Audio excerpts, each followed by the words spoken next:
Hi friends, IOB Bank ATM கடை ATM மிஷினில் எப்படி நம்ம ஆக்டிவேஷன் பண்ணுறது? First IOB Bank ATM machine centre போய்ட்டு ATM கடை மிஷினில் இன்சர்ட் பண்ணிங்கன்னா டொமஸ்டிக் அந்த ஆப்ஷனை செலக்ட் பண்ணிக்கோங்க. செலக்ட் பண்ண அப்புறம் பார்த்தீங்கன்னா லாங்குவேஜ் செலக்ட் பண்ண சொல்லலாம். ஸோ லாங்குவேஜ் செலக்ட் பண்ணிக்கோங்க. லாங்குவேஜ் செலக்ட் பண்ண அப்புறம் பார்த்தீங்கன்னா உங்களோட மொபைல் நம்பருக்கு ஒரு பேங்க்லேருந்து ஒரு ஒன் டைம் ஓடிபி சென்ட் பண்ணுவாங்க. ஸோ அந்த ஓடிபியை நோட் பண்ணி வச்சுக்கிட்டு ATM கடை மிஷின்லேருந்து ரிமூவ் பண்ணி எடுத்துக்கிட்டு மறுபடியும் ATM கடை மிஷினில் இன்சர்ட் பண்ணிங்க. இன்சர்ட் பண்ண அப்புறம் பார்த்தீங்கன்னா டிஸ்பிளேல டொமஸ்டிக் அந்த ஆப்ஷனை மறுபடியும் நீங்கள் செலக்ட் பண்ணிக்கோங்க. செலக்ட் பண்ண அப்புறம் பார்த்தீங்கன்னா லாங்குவேஜ் கேட்கும், லாங்குவேஜை செலக்ட் பண்ணிக்கோங்க. லாங்குவேஜ் செலக்ட் பண்ண அப்புறம் பார்த்தீங்கன்னா உங்கள் மொபைல் நம்பருக்கு வந்துருக்க ஓடிபி எடுத்து நீங்கள் எல்லாம் டிஸ்பிளேல என்ட்ரி பண்ணிக்கோங்க. என்ட்ரி பண்ணிட்டு ரைட் சைடு பார்த்தீங்கன்னா கன்ஃபார்ம் அந்த ஆப்ஷனை செலக்ட் பண்ணிக்கோங்க.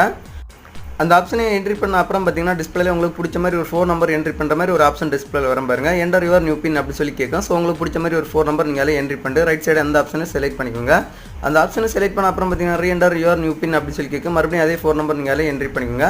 என்ட்ரி பண்ண அப்புறம் பார்த்தீங்கன்னா டிஸ்பிளேலே சக்ஸஸ்ஃபுல் அப்படி சொல்லிட்டு டிஸ்பிளே வந்துடும். ஸோ இந்த மாதிரி உங்களோட IOB Bank ATM கடை ATM மிஷின் சென்டர் போயிட்டு பின் ஜென்ரேட் பண்ணிக்கோங்க. தேங்க்யூ.